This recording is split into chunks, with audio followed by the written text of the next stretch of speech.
Good morning students. मैं कीर्ति Paroha 12th की general English की क्लास में आपका स्वागत करती हूँ।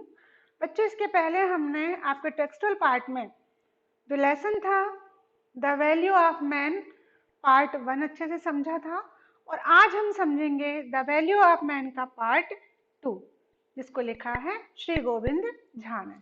चलिए बच्चों, शुरू करते हैं। बच्चों, इस चित्र में आप देख रहे हैं, जैसा कि हमने पहले भी आपको बताया था कि एक पंचायत गांव में चल रही है। यहाँ पर ऊपर पंच लोग बैठे हुए हैं, नीचे ग्रामीण लोग हैं, और जो अभियुक्त है जैसे घासी और कंछेदी, उसका बेटा मोहन, मास्टर जी, नेताजी और ये गधा जिसकी चोरी का आरोप घासी ने कंछेदी पर लगाया हुआ था। इसके बारे में हमने बहुत अच्छे तर्क वितर्कों में समझा था कि घासी बोलता है कि कंछेदी ने मेरा गधा चुराया है। अब कंछेदी जो रहता है वो गवाह के रूप में मास्टर जी को खड़ा करता है। मास्टर जी बोलते हैं गधा किसका है? कंछेदी का है। घासी फिर परेशान हो जाता है और वो बोलता है अरे उस पर बिजलियां गिरे जो कोई झूठ बोले। अब आगे देखते हैं कि सरपंच क्या बोलते हैं। First panch, that won't do. You would have to mention specific names as your witness. Do you have confidence in Netaji? अब जब घासी से बोला जाता है कि तुम अपना कोई वो लेके आओ, अभियुक्त गवाह लेके आओ, तो कहता हाँ मैं ये चाहता हूं। तुम कोई किसी विशेष व्यक्ति को जानते हो विटनेस के लिए? तो घासी बोलता सर मेरे तो सारे विटनेस है, सभी लोग मेरे बारे में अच्छे से जानते हैं। तो पंच बोलता है do you have confidence in Netaji? क्या तुम्हें नेताजी के ऊपर विश्वास है? घासी, what can I say about him? Sir how can I disbelieve him? Sir मैं क्या कह सकता हूँ उनके बारे में, लेकिन मैं उनमें अविश्वास भी तो नहीं कर सकता हूँ। Sarpanch, note down the name of Netaji. Sarpanch तुरंत नेताजी का नाम नोट करता है। Netaji please go and inspect the S.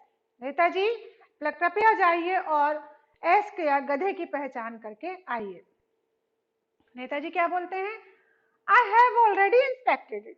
मैंने तो पहले से ही पहचान और निरीक्षण करके रख चुका है। Sarpanch, does it belong to Ghasi? क्या ये घासी से संबंध रखता है या ये घासी का गधा है? Netaji, it does not seem to resemble Ghasi's ass. Netaji बोलते अरे नहीं नहीं, ये तो घासी के गधे से बिल्कुल भी समानता नहीं रखता। रिजेंबल यानी समानता रखना, उसी के जैसे लक्षणों को प्रदर्शित करना। Ghasi again stand up and raising his hand shout. Ghasi फिर से खड़ा हो जाता है और अपना हाथ ऊपर लेकर के जोर जोर से चिल्लाने लगता, ओ लॉर्ड, हे ईश्वर, curse him to be a leper. भगवान इसे कोढ़ी बना दो। लेपर यानी कोढ़ी, इसको कोढ़ी बना दो। Who speak a lie? जो कोई झूठ बोले उसे कोढ़ी बना दो। I honour thee O Lord, I will worship you with offering of milk and sugar for 1 full month.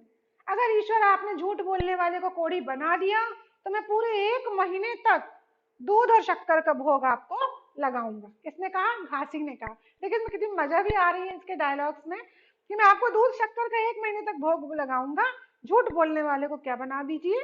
कोढ़ी बना दीजिए। Sarpanch, you are against shouting? First appeal to the panch, only then may your beseech the mercy of God. तुम फिर से चिल्लाने लगे। सबसे पहले पंचों से अपना अपील करो, गॉड के पास जाने के पहले। वो ही है जो तुम्हें ईश्वर की कृपा दिला सकते हैं। Ghasi, I consider the panch also as god. हाँ हाँ, मैं भी पंचों को भगवान मानता हूं।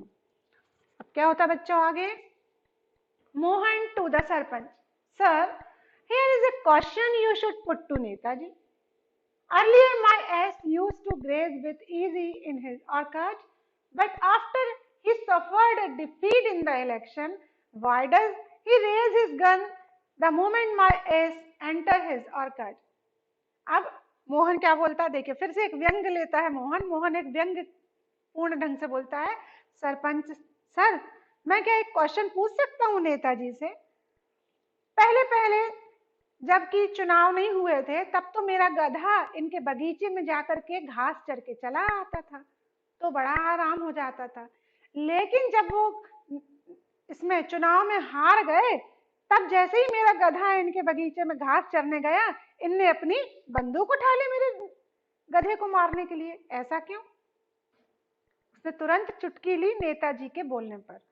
Sarpanch, don't talk nonsense, take your seat and be quiet. Ghasi, who is your next witness? Sarpanch ने कहा, अरे अरे, इस प्रकार की बकवास बातें मत करो। जब भी कोई सही बात बोलता है, लोगों को बुरा लगता है, तो लोग जल्दी से उस बात को ढांकते हैं। सरपंच ने बोला, अरे इस प्रकार की फालतू की बात मत करो, जाओ अपनी जगह पे जाके चुपचाप बैठ जाओ। घासी के लिए बोलते, घासी अब तुम्हारा अगला गवाह कौन है? अब देखो घासी कितने अच्छे ढंग से बोलता है, उसका आप समझिए। घासी, when people like Netaji can change color, whom else should I name as witness? Now my witness is none other than the sun god overhead, points toward sky. घासी बोलता है, अरे जब नेताजी जैसे लोग अपना रंग बदलने लगे, झूठ बोलने लगे, तो मैं किस पर विश्वास करूं और किसको यहाँ पर गवाही के लिए लेकर आऊं? अब तो मेरा गवाह सिर्फ भगवान और सूर्य के अलावा, जो कि ऊपर हैं, उनके अलावा कोई नहीं है। पॉइंटेड टुवर्ड स्काई, आकाश की तरफ इशारा करके बोलता है। First panch, but justice can't be based on the evidence of sun god. पहला पंच बोलता, लेकिन जो न्याय है ना, वो सिर्फ सूर्य और भगवान के आधार, उनकी गवाही के आधार पर नहीं हो सकता है। घासी, God alone will do me justice. Oh Lord, please annihilate him and his entire family, who has stolen my ass and who has made a false deposition.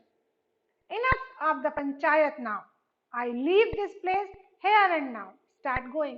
अब घासी बोलता है, नहीं नहीं, सिर्फ ईश्वर ही है जो मेरा न्याय कर सकता, मेरा जस्टिस कर सकता है। अरे ईश्वर, उसको एनिहिलेट ने बर्बाद कर, उसकी फैमिली को बर्बाद कर दे, जिसने मेरे गधे को चुराया है और जिसने यहाँ पर आकर झूठी गवाही दी। वो मतलब कर्ज करता रहता पूरे समय, जब चिढ़ जाता है, उसको न्याय नहीं मिलता है, तो क्या होता है, वो चिड़चिड़ा के कर्ज से श्राप देने लगता है। लोग, हे ईश्वर, उनकी पूरी फैमिली, झूठ बोलने वालों की फैमिली, सबको क्या कर दे, बर्बाद कर दो। Enough of the panchayat now, बहुत हो गई panchayat. I leave this place here and now, और मैं अभी से ही इस स्थान को छोड़ता हूं और स्टार्ट गोइंग, चलने लगता है। अब देखें आगे क्या होता है, क्या उसको न्याय मिल पाता है बिना गवाह के? अब इसका टर्निंग पॉइंट है इस पूरे नाटक का। Mohan catches his hand and detain him. You get unnecessarily unnerved, sit here, I find a witness. Mohan, उसका लड़का, कैचेस हिज हैंड, उसका हाथ पकड़ता है और उसको वापस लेके आता है। कहता है, तुम बिना मतलब के फालतू में परेशान हो रहे हो, इतने उत्तेजित हो रहे हो, सिट हियर, बैठ जाओ यहाँ, आई फाइंड अ विटनेस, मैं कोई गवाह ढूंढता हूँ। घासी, you idiot, what a fool's paradise you seem to be living in. Don't you understand? Who will dare depose against Master Ji and Netaji? अब घासी बोलता है, you idiot, तुम्हारे जैसा मूर्ख व्यक्ति, चुप रहो। What a fool paradise. Fool paradise मतलब कि जब कोई चीज नहीं होती है, आपको प्राप्त नहीं हो रही, लेकिन फिर भी आप उसके होने का आनंद महसूस करो। मतलब झूठा स्वर्ग, झूठे स्वर्ग में क्यों जा रहे हो, क्यों रह रहे हो? क्या तुमको समझ में नहीं आता कि कौन जाकर के मास्टर जी और नेताजी के विरुद्ध गवाही देगा? क्या कोई मास्टर जी और नेताजी को गलत सिद्ध कर पाएगा? Mohan, please have patience for some time, थोड़े समय के लिए धैर्य रखो। टू द सरपंच, अब सरपंच से बोलता है, sir, one witness from my side, may please be allowed to appear. Sir, एक विटनेस है, एक गवाह है जो मेरी तरफ से है, आप उसको यहाँ पर उपस्थित होने के लिए कहिए। Sarpanch, all right, mention his name, ठीक है, उसका नाम बताओ। Mohan, the name of my witness is truck sahib, मेरे गवाह का नाम है truck sahib. Sarpanch, truck sahib, is he an Englishman? Truck sahib, क्या वो कोई अंग्रेजी व्यक्ति है? इसका नाम तो ऐसे लग रहा है। Mohan, no, just one from our village, नहीं, वो हमारे गांव का ही एक है। Sarpanch, note down his name in the register, where is he? नाम उसका नोट करता है, पूछता वो कहाँ है? Mohan, pointing, there in the orchard, वहां पर है, उस बगीचे में। Sarpanch, look out, but I see no one in the orchard, अरे मैं देख रहा हूँ बगीचे में तो कोई नहीं है। Mohan, sir kindly call him by his name. Sir उसको उसके नाम से बुलाइए। अब देखिए इसमें क्या सबसे बड़ा टर्निंग ट्विस्ट आता है, वो ध्यान देना है। Sarpanch, mister truck sahib please, and ass brays in response. जैसे ही सरपंच ने आवाज लगाया, कृपया मिस्टर ट्रक साहब यहाँ आए, तुरंत ही वहां पर घोड़े की जो घोड़े नहीं गधे की जो बोली है उसको ब्रे बोलते हैं, तो गधे अपनी भाषा में ब्रे करा, उसने हिनना चिल्लाया गधे ने। First panch, so this is truck sahib. First panch ने देखा, बोले अरे अच्छा ये ट्रक साहब है। Mohan, sir he can take a truck load of clothes and run like a motor car. हाँ यही ट्रक साहब है। क्यों? क्योंकि ये एक ट्रक भर के कपड़े अपने शरीर पर ढोता है और मोटर कार की तरह चलता है, इसलिए I have named him truck साहब। इसलिए मैंने उसका नाम क्या रख दिया? ट्रक साहब। गधे का नाम क्या रखा उसने? ट्रक साहब। Master ji, but who can interpret his language. Master ji ने बोला अरे इसकी भाषा को कौन समझेगा, कौन व्यक्त करेगा? अब मोहन कहता है master ji, you have already deposed that you tend asses all day long and remain in their company, yet you can't interpret the language of this as।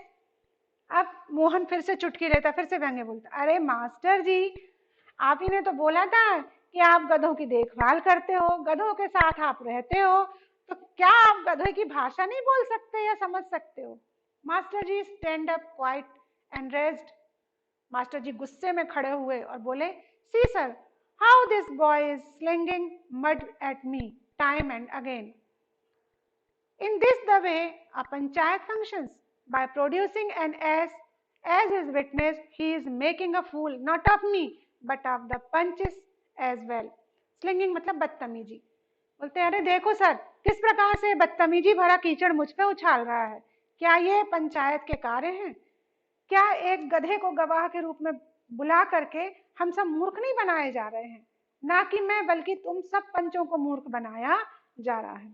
Sarpanch, master ji please be compose for a while and watch the development. Sarpanch बोलते हैं master जी आप शांत रहिए और देखिए कि अब आगे क्या विकास हो रहा है। टू मोहन, अब मोहन से कहते हैं, so what should be mode of deposition of truck साहब। अब तुम्हारे ट्रक साहब की गवाही का क्या तरीका हो सकता है, हम कैसे समझे ट्रक साहब को? अब देखो मोहन क्या बताता है। Mohan takes the towel from around his shoulder and ties into knots to make it resemble a garland. Sir, truck sahab will stand witness to anybody who puts this garland of clothes round his neck। garland मतलब माला बनाना। क्या करता है, अपना गमछा लेता है और उस पर क्या लगाता है, गांठ लगाता है और उसकी क्या बना देता है, एक माला या गार्लैंड बना देता है। और उस गमछे की माला को कहता है, सर ये जो माला जो कोई हमारे ट्रक साहब को गले में पहना देगा वही उसका गवाह सिद्ध कर देगा।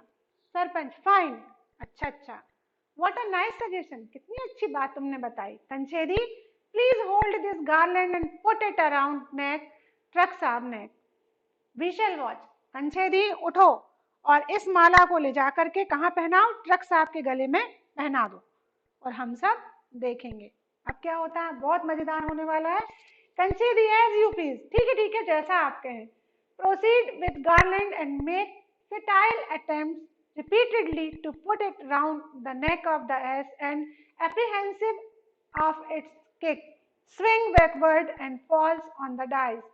Then, having received a kick from the ass, he starts wailing bitterly on the dice. Oh God, this ass has almost killed me। अब कंछेदी क्या करता है, बोलता हाँ हाँ क्यों नहीं, सोचता है माला पहनाना कौन सी बड़ी बात है गधे को, तो ले जाता है और उस माले को गधे को पहनाने के लिए बहुत सारे प्रयास करता है। और जितनी बार वो कोशिश करता है गधे को माला पहनाने की, उतनी ही बार गधा उसको एक लात मारता है और उसको उछालते हुए कहाँ गिरा देता है, डाइस यानी चबूतरा। चबूतरा रहता है ना, मिट्टी के गांव में बने रहते हैं, उस चबूतरे पे उसको उछाल के गिरा देता है। कई बार जब वो लात खा चुकता है तो बहुत गुस्से से चिल्लाते हुए बोलता है, अरे अरे ईश्वर देखो ये गधा तो मुझे पूरी तरह से मार ही डालेगा। मोहन रशिंग अप, दौड़ के जाता, व्हाट हैपेंड टू यू। कंछेदी तुमको क्या हुआ। एग्जामिन हिम, उसको परीक्षण करता है। ओ यू आर सेफ, अच्छा अच्छा तुम तो सुरक्षित हो। Well if you approach and unfamiliar as, you are bound to reap such a consequence. Tell me, could you escape a severe jolt? अब उसको एग्जामिन करके देखता है, बोलता है अच्छा अच्छा तुम सुरक्षित हो, बहुत अच्छी बात है, लेकिन ध्यान दो जब तुम किसी अपरिचित गधे से जाके मिलोगे तो तुमको इसी प्रकार की घटना का सामना करना पड़ेगा। अच्छा ये तो बताओ तुम्हें कोई जोर का झटका तो नहीं लगा? जोर के झटके से आशय उसका ये था कि एक तो गधे ने जो लात मारी वो, और दूसरा उसकी जो गवाही झूठी पड़ने वाली है वो। तो कहता है अरे तुमको कहीं जोर का झटका तो नहीं लगा? Sarpanch, mukhiya ji, please give him first aid to Mohan. Kanchhedi's examination is over, now you take your turn to garland the ass. अब सरपंच कहते हैं मुखिया जी जाइए जाइए इसको प्राथमिक चिकित्सा दो क्योंकि उसको इतना पड़ चुका है।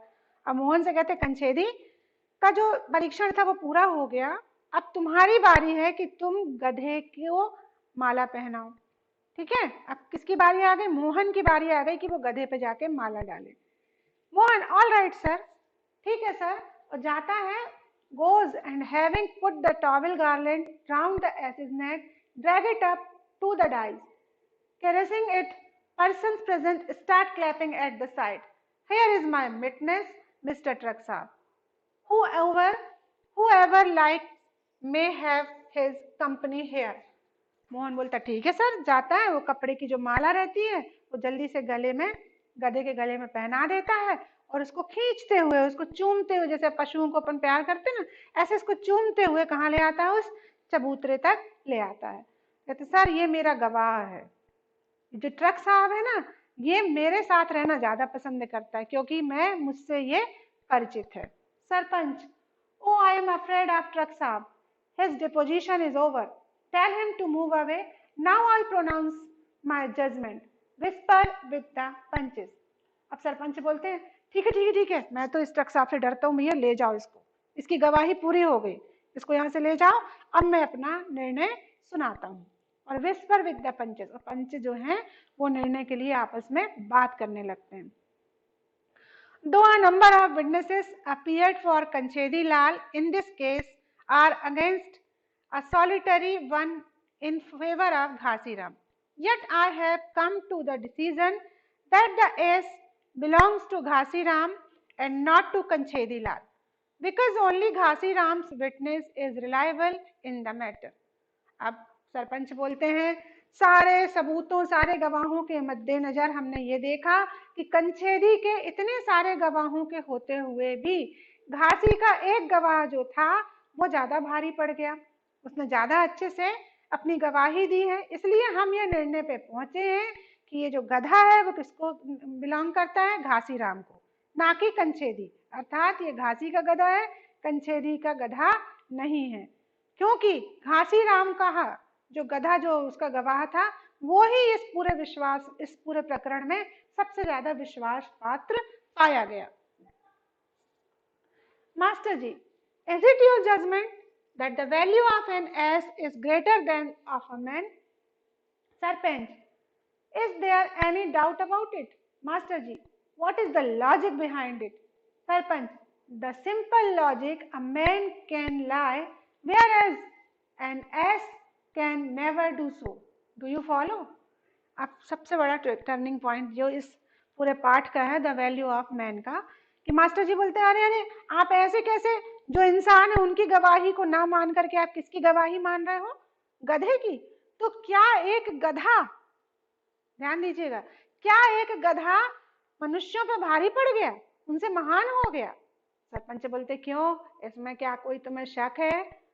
मास्टर जी बोलते इसमें आपने कौन सा तर्क लगाया, मुझे समझाइए। तो सरपंच बोलता है बहुत साधारण सा तर्क है कि मैन कैन लाई, मनुष्य झूठ बोल सकता है, whereas an ass can never do so, लेकिन गधा झूठ नहीं बोलेगा। क्या तुम इस बात को मानते हो? ये था बच्चों द वैल्यू ऑफ मैन का अर्थापन। नेक्स्ट वीडियो में हम इसके क्वेश्चन आंसर्स करेंगे।